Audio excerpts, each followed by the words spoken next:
Reading is from Matthew's Gospel. Matthew. If it's a church Bible you have, it's page 1034 and Matthew chapter 15.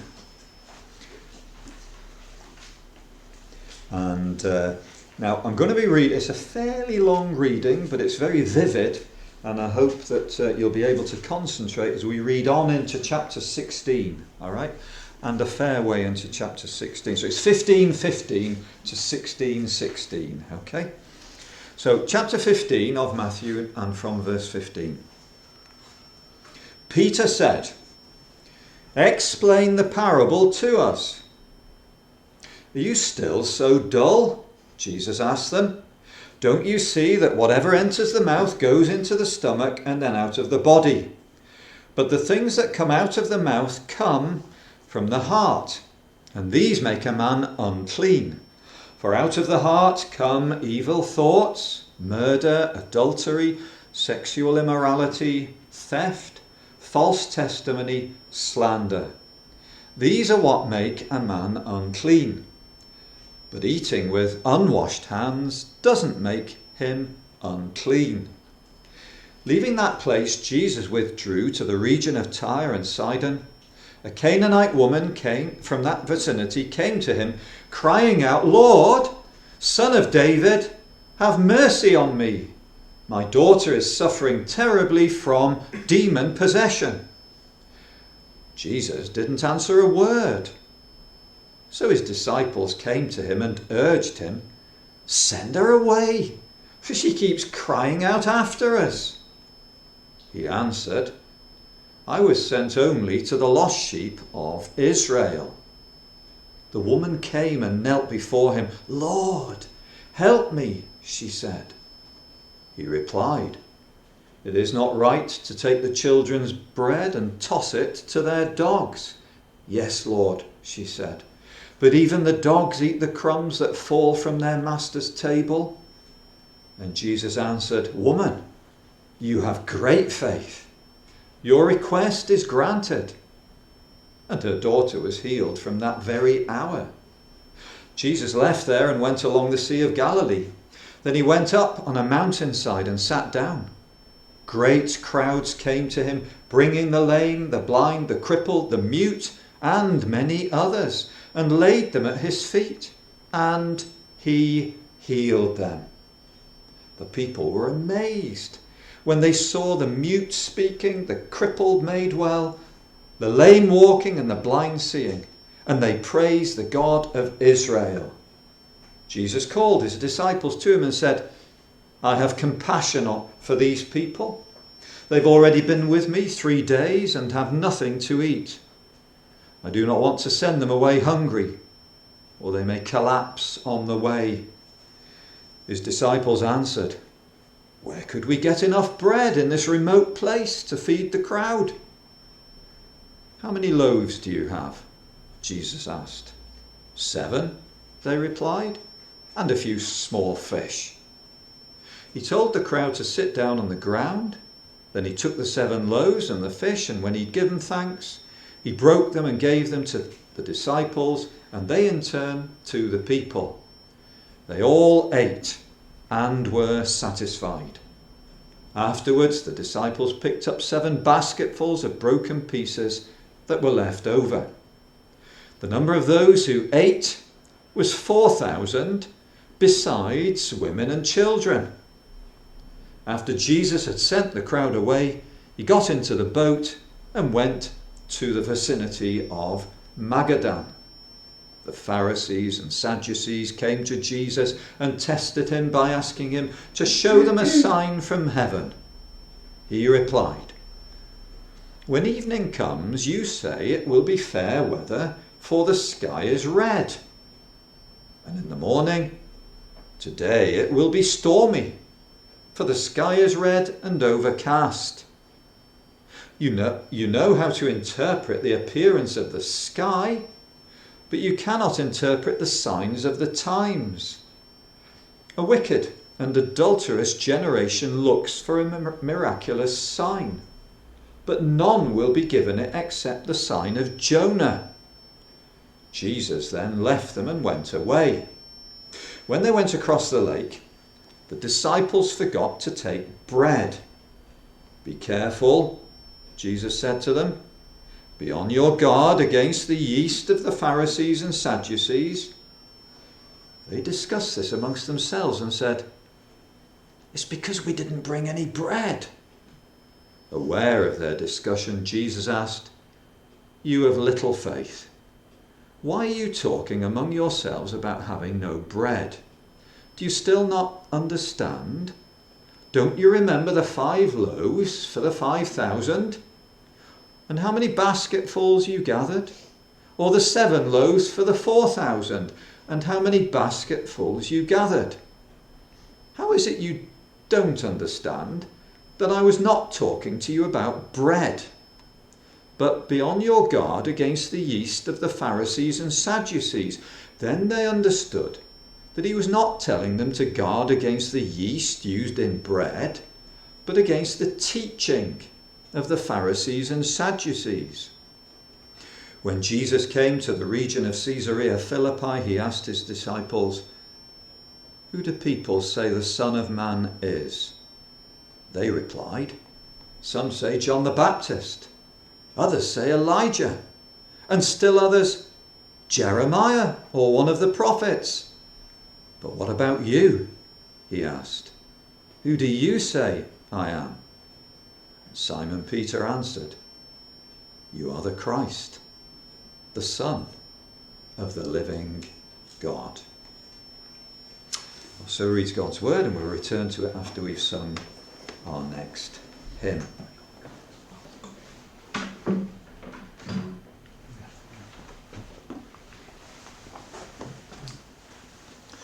Thanks, Jim, very much. We'll be looking at that passage that we've just heard read, which is Matthew chapter 15, verse 15 through to 16, verse 16. I've got a little title for it, something like Faith, or Real Faith, or True Faith. Any of those might do, I think, for what I want to say this morning. The passage before us is about faith. Now, Christ performs 2 astonishing miracles and becomes involved in a difficult encounter with some political and religious leaders. But important as each of those things happens to be, they're not the central point of the passage. Matthew, the writer of the Gospel, led by the Spirit of God, brings the words of Christ to our attention. And these show us the essential nature of faith and how essential it is to have faith. The day that my dear late mother died up in Scotland, I asked the nurse tending her, do you have faith? Her answer showed me it was not a good question. She replied, yes, I have faith. And in the circumstances, I didn't feel free to pursue the matter further. But her answer told me nothing about the nature of the faith that she had, or in whom she might have had faith, or what her faith was about, what she really believed. Today, you may have heard it said recently, Euro 24, Olympics, teams saying, keep faith. What does that mean?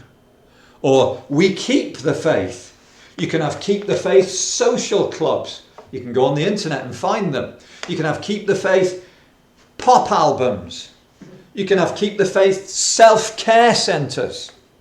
Believe it or not. They're sort of vague Keep the Faith things, aren't they? What does it mean? And today we're going to be asking ourselves, well, what is this faith that Jesus is bringing to our attention? Is it the kind of faith where we have faith in the government, or faith in the NHS, or in people, or in some kind of a person?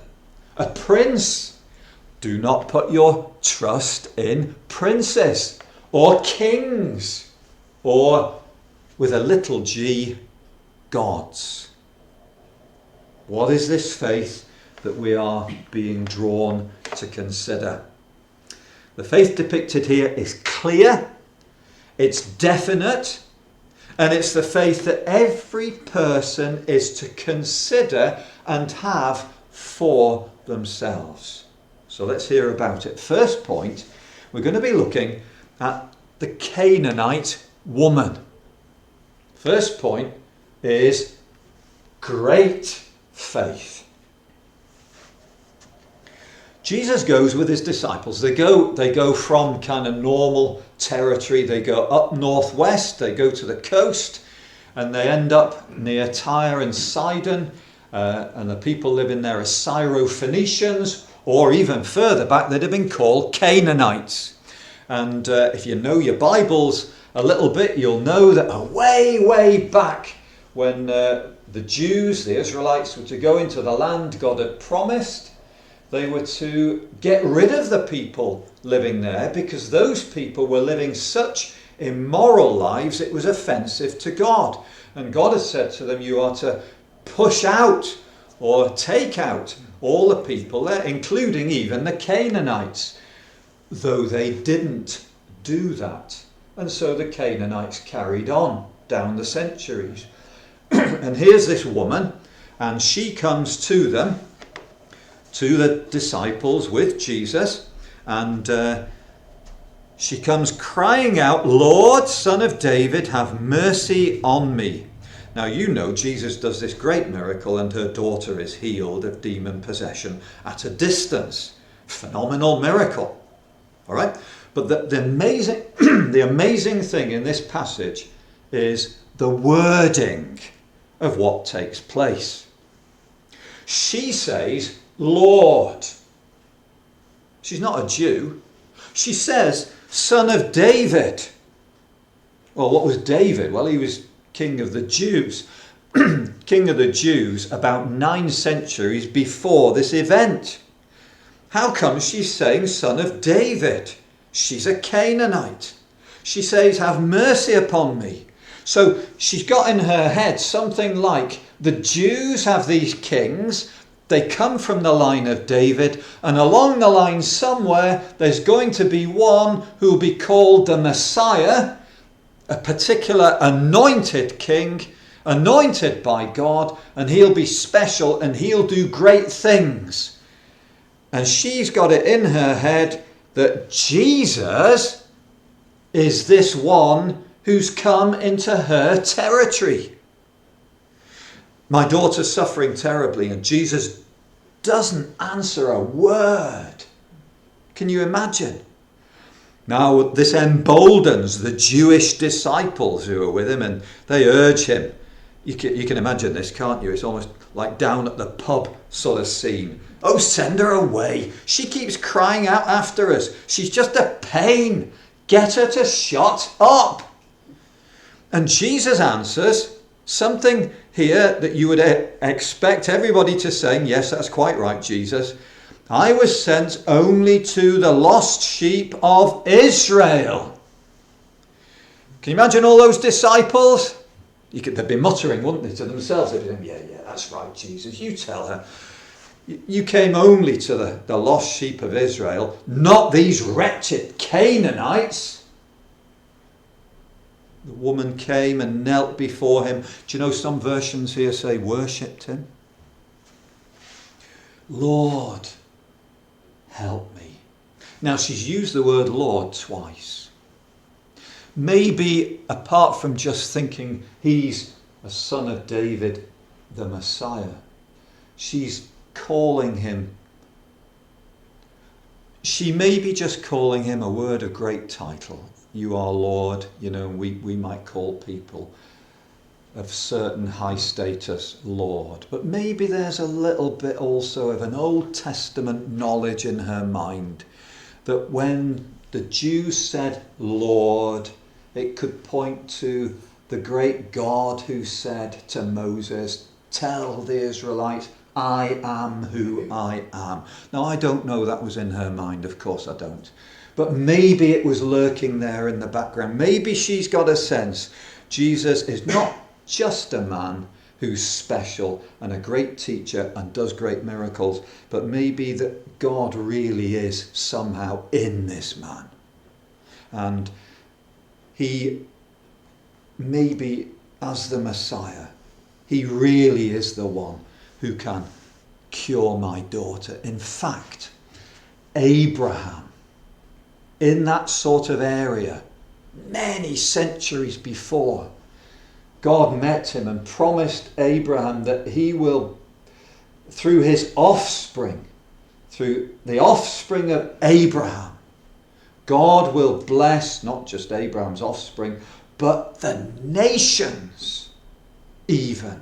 And maybe this woman, she's got a sense that this is God who's come amongst us.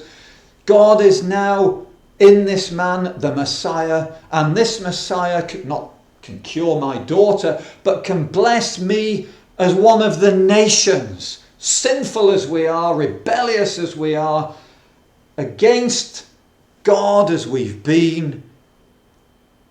God has said he will bless the nations through the one who's coming.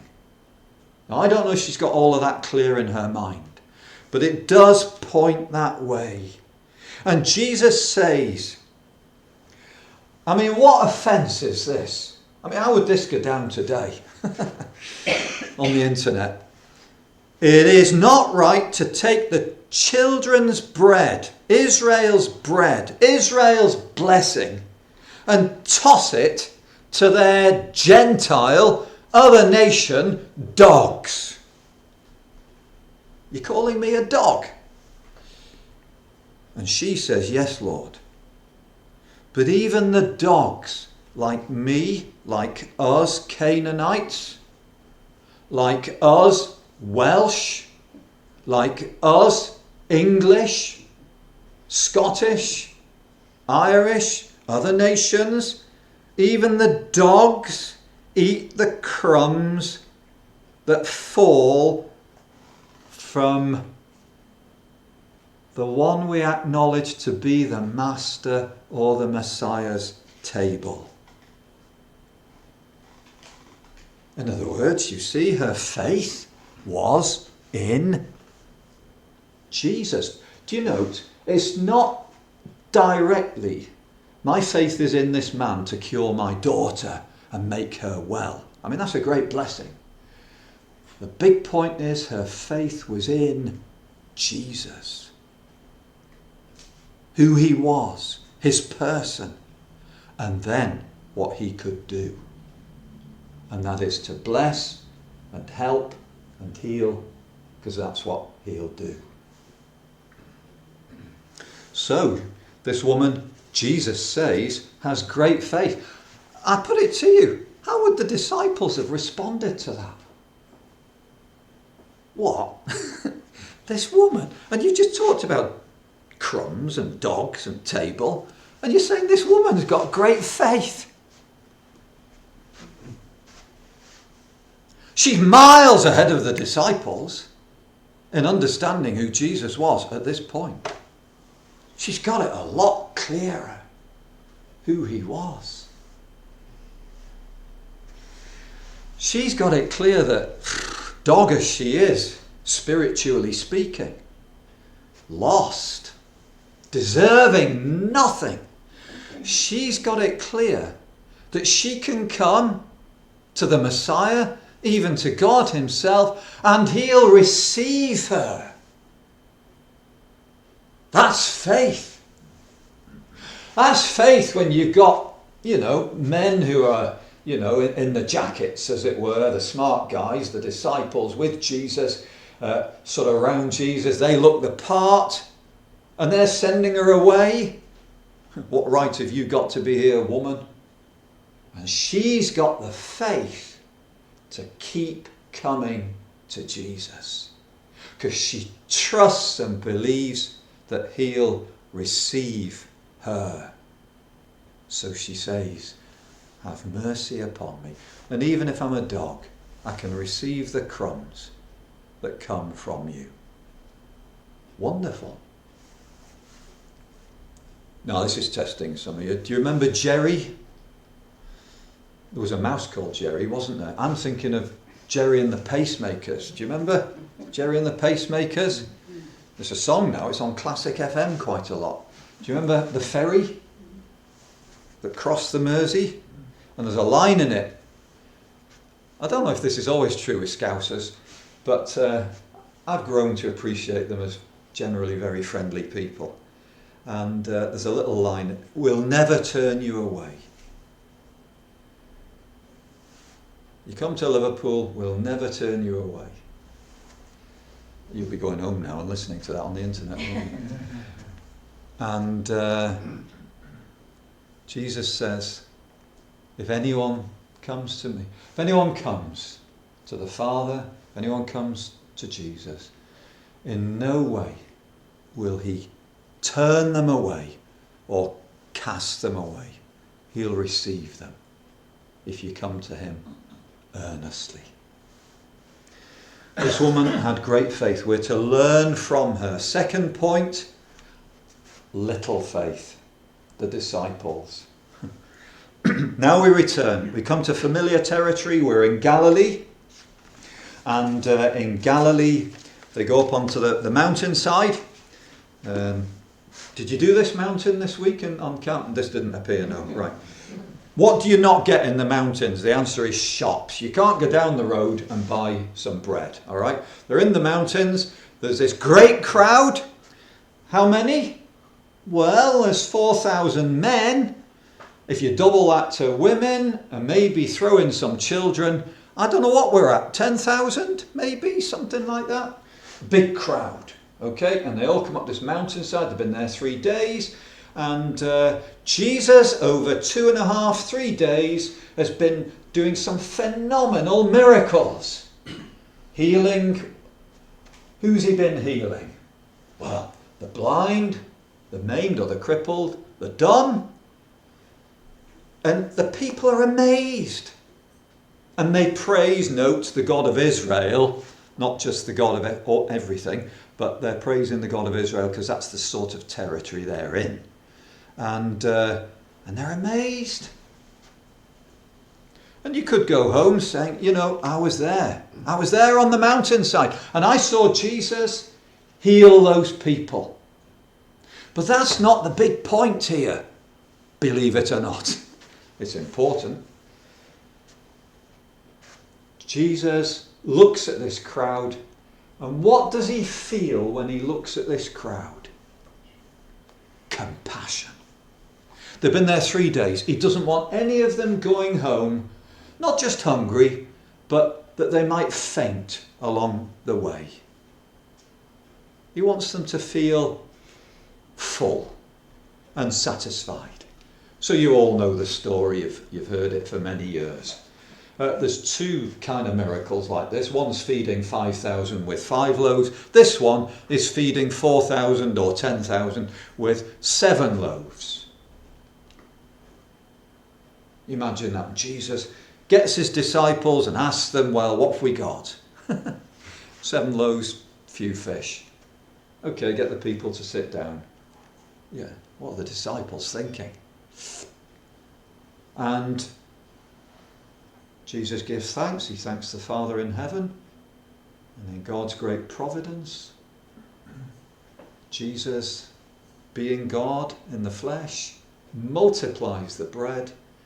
And everyone's fed and everyone's satisfied on the mountainside. And the disciples take up basketfuls of food left over. Astonishing. Now, you might say for the Jews, this ought to have put something in their minds. It ought to have done. Where else has God provided for his people in a sort of semi-desert place?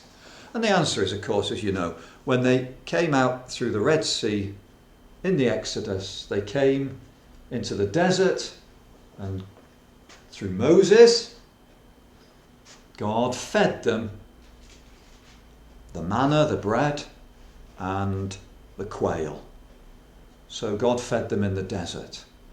And you'd have thought this should have put, at least in the disciples' minds, that the people weren't just expecting a Messiah, they were also waiting for the Moses-like prophet. And there he was in front of them, and he's just done a miracle that is actually far greater in scale than anything Moses ever did. Because it wasn't Moses who brought the manna. God used him, but it was God who provided the manna. Moses just told them what to do when they got the manna. And so here's Jesus now, the Messiah. Disciples have got that. They should have got that from the Canaanite woman. They see the Moses-like prophet. They should have got that because that was before their eyes. And they probably think it's wonderful being with Jesus. Look at what he does. He even feeds us when we're hungry. Great stuff. And Jesus sent the crowd away, and they got into the boat and went to the vicinity of Magadan. Now, if you don't mind, I've not finished the point yet because I've got to jump. We're going to jump over chapter 16, verses 1 through 4, and we're going to carry on with the disciples because they go across the lake in the boat, and what is it they'd forgotten to take? Bread. Now, you know all of this because you know the story and you've got hindsight on it. But can you imagine that you were a fly on the side of the boat, and one of them says, "We've not got bread. Oh, do you know, we've forgotten the bread. What are we going to do now? We're hungry." What would the fly be thinking? Now, come on. Come on, just think. The day before or whatever it was. Jesus says to them, "Be on your guard against the yeast of the Pharisees." They've had this sort of debate between Jesus and the Pharisees and the Sadducees, and the disciples heard it. Jesus says, "Be on your guard against the yeast of the Pharisees." They discuss this amongst themselves, needless to say, and they're saying it's because we didn't bring any bread. Jesus says, "You of little faith." Canaanite woman, great faith. Disciples, little faith. Why are you talking among yourselves about having no bread? And Jesus is going to make a big point soon to do with teaching, but they should at least have been thinking at this point, well, Jesus can convert something into bread and we'll be satisfied. They should have been thinking something like that, but we've got a bigger point to get to. Jesus says, "Do you still not understand? Don't you remember the 5 loaves, 5,000? How many basketfuls you got? 7 loaves, 4,000? How many basketfuls you gathered? How is it you don't understand that I wasn't talking to you about bread with the yeast of the Pharisees? Be on your guard against the yeast of the Pharisees and Sadducees." Verse 12, chapter 16. Then they understood he wasn't telling them to guard against the yeast used in bread, but against the teaching of the Pharisees and Sadducees. They're still not really quite there with who Jesus is. They're very close. Because you may recollect, they then go on to the region of Caesarea Philippi. Jesus says, "Who do people say the Son of Man is?" They reply, ... various prophets. And he says, "But what about you? Who do you say I am?" And Peter at this point now says, "You are the Christ." The penny has dropped at this sort of time for Peter that he's understood who Jesus is. But up to that point, he's not really got it. And neither of any other of the disciples, though the Canaanite woman had got it. They were of little faith. The Lord Jesus Christ receives all who come to him, and he is full of compassion for all of us in our need when we bring those needs to him. The point is, do we come to him in faith, trusting him to receive us, to love us, and show compassion for us? Now we must go back to the Pharisees and the Sadducees. And I've given this one a little heading, no faith. Yet. No faith. Yet.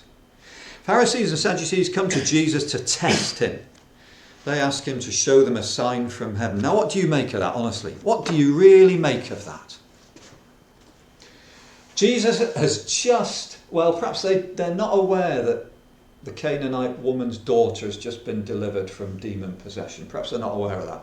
But surely they're aware of the miracles that have been going on the mountainside.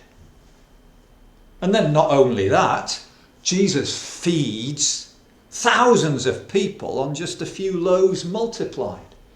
Surely they're aware of that. But no, they're prim and proper people. They're the resident MPs. They're the local authorities, the doctors, the legislators. They're the ones in the know. And they've decided that, yes, Jesus is doing some pretty fancy things, but no, we're still going to subject him to our judgment. So they've come to test him by asking him to show them a sign from heaven. Well, what kind of sign do they want? The answer is they individually will want Jesus to do them a sign that will satisfy them as individuals. I doubt they've sat down and talked to each other and said, what do we want Jesus to do that will satisfy it? Maybe move a constellation of stars one night at our command. And you see, it's just human nature. All they want at the end of the day is for God to do for them what they want, supposedly to satisfy them, that they'll then believe. You understand, it's wretched. It's, Jesus says, a wicked and an adulterous generation looks for a sign in that sort of way. What is driving that wish for a sign? Answer, unbelief. Don't believe who Jesus is. So I've said no faith. Jesus says, when evening comes, well, you all know it, don't you? Red sky at night, shepherd's delight. Red sky in the morning, shepherd's warning, or sailors, or whatever. It's an old saying, you know. It's at least 2,000 years old. So they use their senses to detect what's going on. It's a bit like, as we mentioned earlier, the bull, the pony, the farmer's son. And there we are, we can read the signs of the times, even of the cosmos, but not the signs of the times right in the face of the Pharisees and the Sadducees, the educated people. Jesus says you can't read the signs. You're never going to be in this position, but if you happened to be Jesus, how would you have responded to those Pharisees and Sadducees? What would you have said to them? Well, you might say quite rightly, Jesus just writes them off and says, a wicked, adulterous generation looks for a miraculous sign, but none will be given it except the sign of Jonah. And Jesus leaves them and walks away. And you say, that's it, they've had their opportunity. The Messiah was standing in front of them. The Moses-like prophet was there. They couldn't see. They were blind spiritually. So that's the judgment. And he walks away from them and leaves them in their wretched condition. Is that it? Jesus says, astonishingly, a sign will be given it, and it'll be the sign of Jonah. You remember Jonah, don't you? Big fish, whale, gets swallowed, gets spewed out onto dry ground from the belly of the fish, or as he describes it himself, Jonah, as it were, even from the depths of the earth. And he's out. What's the sign of the prophet Jonah? And the answer is, it's pointing to the death and the burial of the Lord Jesus and his resurrection when he comes, as it were, out of the earth and he's alive again. What's the sign? Answer, the death and the resurrection of Jesus. What's the sign that that wicked and adulterous generation will yet receive? And the answer is, it will be his own death and resurrection from the dead. In other words, after Jesus has died and been raised from the dead, the most wicked generation that's ever been, well, at least the one that was responsible for crucifying God's own innocent son, will yet find that God is very gracious, very merciful, full of compassion, slow to anger, abounding in steadfast love, and will receive all who come to him, despite there being such a rebellious generation against God. He'll still receive them.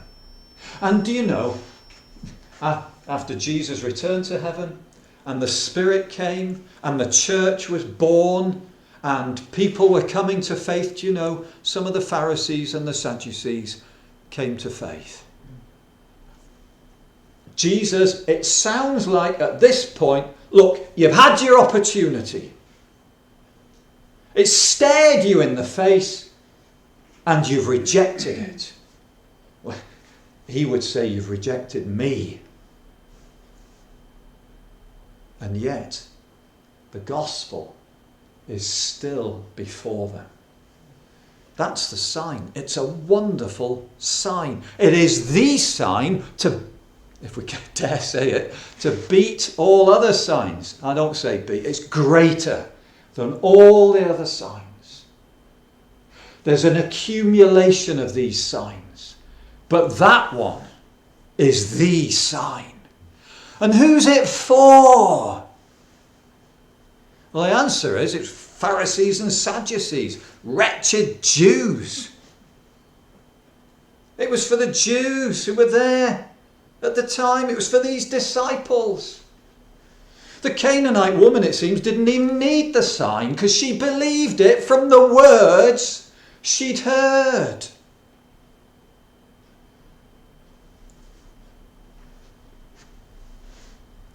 Some of you might be thinking, why did you begin that reading from chapter 15, verse 15?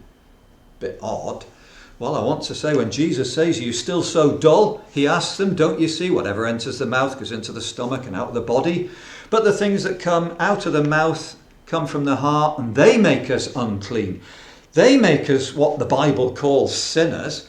For out of the heart come evil thoughts, murder, adultery, sexual immorality, theft, false testimony, and slander. Where have they come from? Well, they've not come into me, they're in me. These are what make me unclean. How on earth am I going to get myself clean enough to be acceptable to God? Answer, I can never do it. There's no amount of keeping the law or rules or trying to be good. These things are there. How am I cleansed from them? How on earth am I cleansed from them? The answer, I trust you've got it, is through faith. That's what faith is. It believes in Jesus, in his person, and in the work he's come to do. It's not primarily the astonishing miracles that he did. We believe in those, but it's not primarily believing in those. It's believing that that's me. I'm that wretched person. I'm like that Canaanite woman. I'm the dog. The only thing ever that's going to save me is my coming to Jesus. And by the great grace of God, he receives me. And he has compassion upon me. Because that's his way.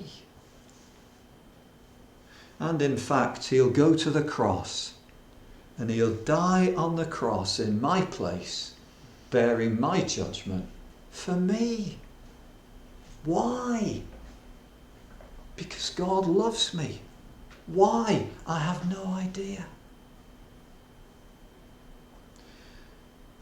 And then he's raised from the dead forever, that all who believe in him might not perish, but have everlasting life. Dear friends, do you believe? Do you believe this gospel? Do you have faith in Jesus, in his person and in his work? Do you believe this great gospel of our glorious God?